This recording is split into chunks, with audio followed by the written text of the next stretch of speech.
Did you see kids in high school start to go, I'm not digging in against this shit. I'm not doing it. Yeah, I mean, I was one of the kids. That's why I stopped hitting. Seriously? Yeah, of course. It is time for another episode of Dugout Discussions with Chris Rose, presented to you by Amazon, your number one source for back-to-school shopping. We are joined by the Ms. Jacob Misiorowski. I'm going to guess you were actually a hell of a student. That was pretty good. Yes. It wasn't bad, yeah. Okay? So you were one of those brainiacs back in the day. I don't know if I'd say brainiac, but I was good enough to, definitely have the grades to make the teams and do that. Okay. Didn't have to worry about it. Well, you know what? You're number one in our class. And so usually we do these sitting right up here. So I was like, yeah, just hop right up here. You go, I don't think I'm going to fit. And sure enough, you try. So you can't sit up there during. No, it's always sitting right here. What a bummer for you. I know. Yeah, you can't. The view's not great around here. You have guys standing on the rail, so kind of a subpar view for me. I think that's some BS. I think we have to start right now a tour to redesign dugouts. They're going against tall people. Exactly. I think it's some BS. Sizist? Is that a Sizist. There you go. Is that a word? Is that a real word? I don't know. I might just be making something up. I like it. I dig it. First time you ever realized you threw the baseball hard was? Oh, probably high school. Throwing 90, like 95, somewhere in there. I was like, oh, I got something here. And then, just steadily kept growing and growing. And then finally in junior college, I hit 100. Do you remember the first day you hit 100? I do. Yeah, the first time I saw it was, we were in the junior college World Series. And in right center, they had a scoreboard, like one of the older ones where it just has like the light up numbers. And then next to it was like a radar gun where it popped up it had 3 digits, but the third digit was blacked out, didn't have any lights in it. And all I see is 00. So that was the first time I was like, I think that's 100. I think I just hit 100. And sure enough, yeah. So it was cool. See, they should have stopped the game. They should have just stopped the game, right? The JUCO kid throwing 100, we don't get that very often. No, it's not a common sight. So I'm going to admit something to you. I got scared of the baseball like in 8th grade. And that's when I was like, all right, I love the game. I was like the student manager. So all my buddies out there are laughing at me right now. But that's what happened. Like did you see kids in high school start to go, I'm not digging in against this shit. I'm not doing it. Yeah, I mean, I was one of the kids. That's why I stopped hitting. Seriously? Yeah, of course. Yeah, that's never fun to face those guys. We had to... in KC, you got some guys over in Overland Park and stuff like that, like the bigger side, and they'd be in upper nines right where I was, and I was like, I'm good. I don't need to. I'll stick with my just pitching and go out once a week. So. Do you miss hitting? No, not at all. Not one bit? Not one bit. Especially not now. I'm good. I don't need to do it. There's not one. How about a position player? You ever walk up to Murph and you're like, come on, give me one swing? I mean, I want one. I want one in my whole career. Past that, I'm good. Okay. I just need one. All right, so suburban Kansas City, right, is where you grew up. So that made you a Royals fan. Yep. So that was right in your wheelhouse. What were Prime you, time. 11, 12 years old when Exactly. they made back-to-back World Series? Yeah. So who was your dude? Ooh. Zach Greinke was huge. Greg Holland. You have to always go Mike Moustakas and Hosmer and Locane. Salvy's still doing it, still playing, so that was cool to see him in KC when we went there earlier this year. I could go on and on about that team. All right, so if you're 11 or 12 when they win it, is that the first time you're celebrating something big? Yeah, because the Chiefs didn't win it till recently. I mean, that's the team. That's the hometown team. You got to support it. So no, but that was the first big one was the Royals winning it. My God, the Chiefs. Have you gone to a Super Bowl? I have not gone to a Super Bowl, no. Just watch it from my couch with my dad. I know. It's got to be very tough that they didn't make it last year. Are you okay? I think we'll be fine. More with The Miz coming up in just a bit. But today's episode, it is sponsored by Amazon. This back-to-school season, spend less on your kids with Amazon. Look, I get it. You want to give your kids a great start to the year, but back to school, it has a way of absolutely destroying your budget. The supply lists keep growing. Your kids keep growing. What does that mean? The clothes stop fitting. And somehow there's always one more thing. Well, Amazon helps you handle all of it without losing your mind or your wallet. Now, you've heard me talk about Josh and Brady. They're both in their 20s, so I'm done with the whole school shopping. But my buddy Trevor Plouffe, he is right in the thick of the sauce with Teddy and Isla. And for years, he would say, Rosie, I can't believe it. I got to go here for the colored pencils. I got to go here for the calculator. I got to go here for this thing, there for that.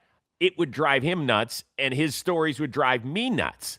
Well, Amazon is there to lend a major helping hand for back to school. Everything you need, it's all in one place. We're talking backpacks, lunchboxes, notebooks, headphones, clothes, whatever you need. Great prices, huge selection, and it shows up at your door before you know it. So remember, with Amazon's back to school prices that are oh so low, just spend less on your kids, because every dollar you don't spend on them is a dollar you have not spent on them. Right now, let's spend more time with The Miz. All right, so you went to JUCO, then you signed on at LSU. Mm-hmm. You ended up getting drafted in the second round, so you ended up going with the Brewers. Were you going to be there when Skenes was there? Yeah, it was gonna be me and him, so that'd been cool. Do you guys talk about this? No, not at all. I mean, maybe a little bit when I first got to meet him, but past that, no. Do you ever sit there and dream what it would have been like that year that you guys had been together? You know, I don't think they needed much. I think they had the whole package. I mean, I might have just gotten in the way. I don't think so. I don't think. Could you imagine that, though? That'd been crazy. Skenes, and then you, or eventually you, and then Skenes a little bit. That would have been fun. You had maybe the greatest one-year anniversary in Major League Baseball history. You ended up throwing a one-hitter, retired the minimum, 15 strikeouts against the Phillies. Mm-hmm. I'm going to assume that is your greatest day ever throwing a baseball. Yeah, by far. Okay. Did it make it that much better because your mom surprised you by driving 8 hours to go to that game? Yeah, no, that was really cool. Yeah, she texted me that morning and was like, hey, we need tickets. And I'm like, what do you mean you need tickets? Like, you're not showing up to this game? She's like, yeah, we're halfway there. We're in Iowa right now. And I'm like, what? So no, it was really cool to have them in town, and you know, my fiance's family and her, so it was really cool. So wait a second. She just decided on a whim to hop in the car, like woke up that morning and was having a cup of coffee, doing whatever she does. And was like, I think she planned it. She didn't inform me of the plan. So I think it was happening, and just I was the last one to hear about it. Are you the sort of guy that gets texts from family members, even mom, on game day, and you're like, oh, what are we doing? Or are you like the relaxed guy? Because I know Logan Webb really well. He's like, I'm fine until about 3 or 4 hours before I pitch. I'm fine until I walk out of the dugout. Like, People can talk to you? Yeah, I don't care. Yeah. You're not the throw on the headphones guy. Don't look me in the eyes, because there's those guys too. No, yeah. I've heard stories. So when do you lock in? When I get in the dugout, when give high five to the guys, and then all of a sudden it's like, holy cow, here we go. You can't think about it. You can't think about much. So. Really? Yeah, not even when you're warming up. Yeah, I'm just throwing, trying to get loose, ready for the game. There's no thoughts going into it. It's just what we're feeling in that day. So you're like the pitching version of see ball, hit ball. Pretty much, yeah. Do you think that helps you? Yeah, 100%. I think if I overthink stuff, because in the minor leagues that's what I did. And so you kind of overthought everything, and we're like, oh gosh, I have to get this dude out with this pitch. And all of a sudden now I'm just going up, reading swings, and figuring it out as the game goes on. How often do you check the radar gun? At home, I'm bad about it because it's right there behind home plate. But when it's not in sight of the catcher, like in that view, then I don't really look for it. Well, so every start for us as baseball fans, we're like, how high can it go? How high can it go? Does it get a little nauseating for you? Like, don't you just want to be Miz and just throw whatever you throw, instead of like, it almost feels like you're a circus animal? Yeah, a little bit. No, I mean, it's part of it. I think it comes with the territory that I'm in, with how well I'm doing too. So, no, it's really cool. I mean, if I can throw 106, I'm going to throw 106, but I'm not going to aim for it and gun for it. It's just going to happen. I love it with your manager. I know he's called you Forrest Gump, whatever. Amazing young man, really is, Forrest Gump-like. You know what I mean? And then I check your social media, and there's the picture of you on Forrest Gump's body sitting on the park bench. Yep. Please tell me that you did that. Yeah. You're the one who did that? Yeah. I can't take credit. I had a friend at home that sent me a picture, and I was like, oh, I have to post it, and they were like, okay, sure. So I posted it. Want to give somebody a shout out here? No. Oh, really? No, they need to stay a secret. Secret? Yeah. Oh. Nobody connected to the organization, huh? No, not connected. Just a buddy. Yes. Okay. Interesting balance for you guys, right? Trying to hold off the Cubs, trying to get the best record that you can in the National League, while also making sure that you are as fresh and ready for October as possible. Do you have plans to sit down, or have they sat down with you and said, hey, we might back off a start, we might back off a few innings, and it's going to piss you off a little bit, but we need you the best you can be for game one? Yeah, I mean, I don't think, obviously I don't know. I haven't heard anything about it, so that could be the case, but from what I know, they're pretty much letting me go do my thing. So will you understand if they curb your pitching appetite? Yes, I will understand it. Will I be pissed off? Sure, but that's just me being competitive and wanting to go out every 5 days and perform. All right, hold on, Ms. I got to tell people some really important stuff. I am not handy around the house. This is breaking news. In fact, I can't do anything. I sweat when I grab a screwdriver. That's why Michelle says, listen, honey, go call TaskRabbit if we want things done right.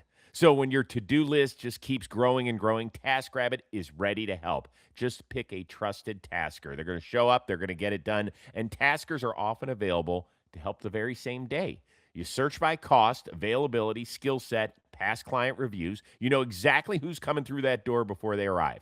Now, taskers have completed over 700,000 home repairs. They've assembled nearly 3.5 million pieces of furniture. They've handled 1.5 million moves.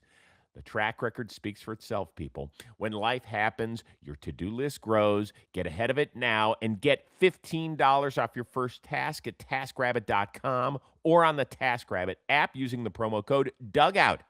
Taskers, they book up fast, especially for same-day tasks, so book trusted home help today. That is $15 off your first task using the promo code Dugout with the TaskRabbit app or at TaskRabbit.com. Now, let's head back to the dugout. We just saw, Max Scherzer move into the top 10 in strikeouts. You just went 200 Ks in the second fewest innings in a single season. Are there strikeout numbers that dance in your head just on a personal level? Like for a season or like just career, season, whatever it is for you?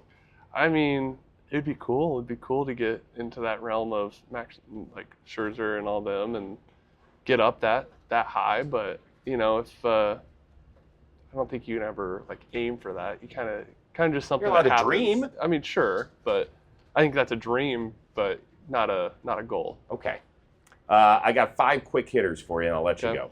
You're a huge card collector. The best baseball card in your set is what? So I have the printing plates from my first Bowman. So I have all 4.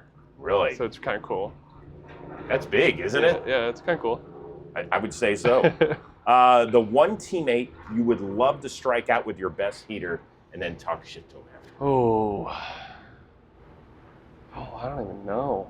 Who would I want? Come on, somebody's like, oh, Miz, I could hit that. And you're like, oh, come on, man. I don't know. Most of the guys are pretty nice. They're chill about it. Oh, because they see and they understand. Yeah. I mean, I think for me, facing Yelly would be really cool. Like, that's a guy that I've always grown up watching, and, he's having the career he's had, and I think that'd be a cool guy to put on your book. He's too nice, though. I know he is. You can't really talk smack to him. No, I don't think I'd ever talk smack to any of them. I think it would just be a mark in the book. We are the Brew Crew, after all. If we have a beer drinking contest, who is the 1 seed on the team? Oh, that's easy. Chad Patrick. Really? Easy. Yeah. He's far and away. Yeah. Like nobody even. Maybe Bryce Wilson. Those two can. I bet you they could go can for They are can. true Brewers. Yeah, there you go. Gotcha. Rumor has it you love to run between starts. I do. Could you break 4 hours in a marathon? Not a chance. No, I'm good with my 2 miles or something around that size scale. No, my fiance has been trying to prepare herself for a marathon, so Okay. yeah. So I try and keep up with her a little bit. Not a chance. So my oldest brother was a marathoner. He broke 3 hours. He went 2:59:41 one time. I was like, that's crazy. impressive. I'm not so sure we're actually related, but I love him like a brother. Last, best and worst thing about being 6'7". Oh, it has to be. The worst thing's definitely hearing the kids nowadays scream 6'7". Oh God. It's awful. Awful. I thought we moved past that. I thought we did too. It never goes away. Okay, what's the best thing? Probably just reaching stuff on the top shelf. You know, that's always nice. And then if you go to a friend's house and you look on top of their fridge and see dust and you can mess with them a little bit. That's always fun. We have a son that's 6'5", and we always use him to remove the plants. Does mom make you? Oh yeah. So you're on plant duty. I'm on plant duty, and if she has any sort of like, in our kitchen we have this like, on top of the cabinets there's like a little spot where she puts decorations and stuff, so I have to go up there and grab that. She's like, every time I come back home, she's like, oh, we haven't got this thing down from Christmas last year when you were home. It's like, we need you to get that down. It's like, oh gosh, thanks Mom. You're the easy star on top of the Christmas tree. Oh, like 100%. the whole neighborhood probably rents you out. Yeah, I could make some money. I think if you just keep doing this, you'll be fine. But if you are looking for a winter job in the off season, that might be a during good these one. formative baseball years, who am I to tell you no on that? Appreciate the time, brother. Yes, of Stay course. healthy and keep enjoying. It's just been so much fun. On behalf of every baseball fan out there, keep doing your thing, brother. Thank you. Thank you. All right, before we move on, I want to tell you that I recently got a package from Bonobos and immediately understood the hype. They really figured out the fit problem for guys. Everywhere else, it's either too baggy or way too tight. You know exactly what I mean. Now they brought the same approach to a full lineup. The linen shirts, pants, polos, all clean enough for dinner, but comfortable enough for a day at the ballpark. There's no outfit change needed. So put on Bonobos, feel good, get on with your day. Right now, head on over to bonobos.com/dugout. Use the code DUGOUT. You're going to get 25% off your order. Once again, that is bonobos.com/dugout. 25% off. Make sure you use my promo code as well, DUGOUT, so that they know that I sent you. Right now, we send you to the latest edition of Questions with the Queen. I always wondered how you go about picking your walk-up song and how often do you change it? It's Rufus the Soul. I don't know what the song's called. I just kind of heard it and then made it happen. I've had the same one of the same ones for my entire career, Look Ahead by Future, and then I messed with the other one. I just recently went to The Scots by Travis Scott. I had that probably like 4 or 5 years ago and brought it back, so those are my two right now. Yeah, I change it kind of whenever the wife wants me to change it, so yeah. Oh, really? Yeah. This is the first time I've heard it. What happens if you're running hot and she's like, yeah, I'd like it if you changed it? She played softball, college and everything, so she knows like when the time's right. Is it always about the hits? Always. Anything to get hits. It's all that matters is find a way on first base, score some runs. Have you ever contemplated during a rough streak calling up mid-game and having them change it? No. I'm not that aggressive. I'm not that. I just ride with it for a little bit. Big Papa by the Notorious B.I.G. Walk-up song right now is Mastermind by Deltron 3030. I have another one right now, which is We're Taking Over This. I can't say the other word, but that one's relatively new. It had 2 hits last night, so I'm definitely rocking it tonight. I change it when I'm ready for some more hits, so I should probably change it soon. Higher by Creed. Once or twice a season. Just kind of feel out the vibes, and I've already changed it twice this year. So, Have you ever been tempted to call up to the PA booth during a game and say, we got to change that shit right now? I've done it in the past. I've done it this year. I'm like, hey, like I need you to play Big Papa right now. Like, that's a guaranteed lock. The fans love it. It's a guaranteed lock. It gets me locked in. I haven't, but it's crossed my mind. Be like, if I hear this song one more damn time. if there was like a big moment in the game, like late in the game, I would have them play a different song. Really? Still in This by B.O.B. Yeah. I think it's NATO's Walk Up right now too. I'll talk to one of the camera people here and I'll be like, hey, call upstairs, babe. Wait a second. Yeah. Wait a second. He just said that he is called up during a game to have the music, his walk-up music changed. Is he insane? He's different. Can't explain it. There's only one of them.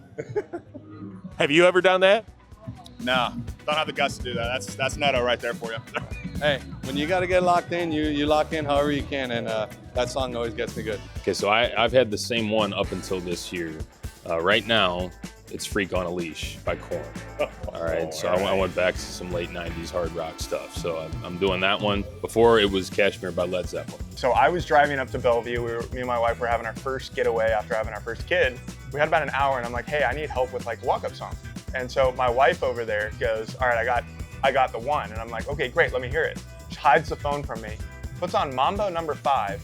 No. And she does this whole little dance, and I'm like, I hate it. That's the worst walk-up song I've ever heard. Like, I hate it. When I got into Pro Bowl, I realized that Chase Utley had used it for his whole career, and I was kind of in a rock and a hard place. And being the player that he was and kind of the admiration that I always had for him, I thought that at some point I need to change it so that I wasn't in the same realm as him. So that's where we're at. She does this dance, and she keeps smiling and hanging out. And I'm like, all right, well, now I don't have any other options. I got to do it. And as of right now, it's working. The funny part about it is I didn't know anything about Mambo No. 5. I'm talking to Aaron Nola from the Phillies, and he comes over and he goes, hey, where are you from? And I'm like, oh, I'm from Seattle. And he goes, why do you have a Mardi Gras song? I'm like, I got to tell that story. I'm like, my wife picked it. She thought it was fun, and the fans like it, so it stuck. It's Killer Whale by Andre Nicotina. It's a Bay Area rapper from a long time ago, so that's been my walkout for a long time. This year it's Shabuzi. Yes, Shabuzi. It's a little Shabuzi. They play like there's like an orca sound. That's how it starts, and then kind of the beat drops, and that's when I run out. So, but who knows? The way I'm pitching, I might have to change it. You said it, not me. Don't do that. Have you ever changed it mid-game? No, that is a no-no. That's a no-no. Not mid-game. Can't change it. Like, are you saying like just straight up change it mid-game? Like call up to the box and be like, let's go. We got to pump something else in here. No, that's a little too much. After the game, I'll do it, but not during the game. I don't change it. It's That's Life by Frank Sinatra. Yeah, I'm a classics as far as that goes. I like new music too, but that one during COVID struck a chord, obviously, with what was going on in the world, and it's stuck ever since. It's a really good song in the Northeast, obviously, with Frank Sinatra. Being a Hoboken guy, so I've stuck with it. Fans like it. Feels very personal to me, so I've stuck with it since I've gotten to Philly. I did Luther by Kendrick last year, and now Mr. Blue Sky. By Your Grace by Cody Johnson. My faith is everything to me. That's something that has definitely rooted in me and my family, and Cody Johnson's my favorite artist right now. Mr. Blue Sky. That's did it in high school. And had a pretty good year in high school, so thought I'd go back to it. Chain Smoking by Jacob Banks. Last year was a little more upbeat. It was Turn Off the Lights by Chris Lake, a little EDM, but I went with a little more slower, kind of vibier song, so to speak, but definitely a good one. My walk-up song right now is Glorious by Kid Cudi, and it's I just like the vibe to it. I like the beat, and just feel like it gets me ready for the at-bat, and I change it a couple times a year. Like, I give it at least 3 series at home. If he doesn't get like some hits, it's gone. Is it always when things aren't going great? That's mostly when it happens. Yeah, usually we're all superstitious to a certain degree, but yeah, I kept my little Uzi one for a couple of years though, so I like to keep that one in the mix. Sometimes I'll go in my phases. Like sometimes I'll get my rock phase where I like Green Day or Billy Squier kind of stuff. Wow. Yeah, pretty educated in that realm. I won't say super, but decently. Have you ever been tempted, maybe during a rough slide, to call up to the box during the game and have them change it for at bat number 3? Yeah, there's some days like last night, 0 for 2. I was like, I know we're on the road, but I was like, if we're at home, I would have had to change it for the third walk-up for sure. But it's you know, I feel like the music for me definitely gets me going. It gets me in the right headspace to go to battle. So can't speak for anyone else, but yeah, I would. If first 2 at bats are tough, I'm changing it.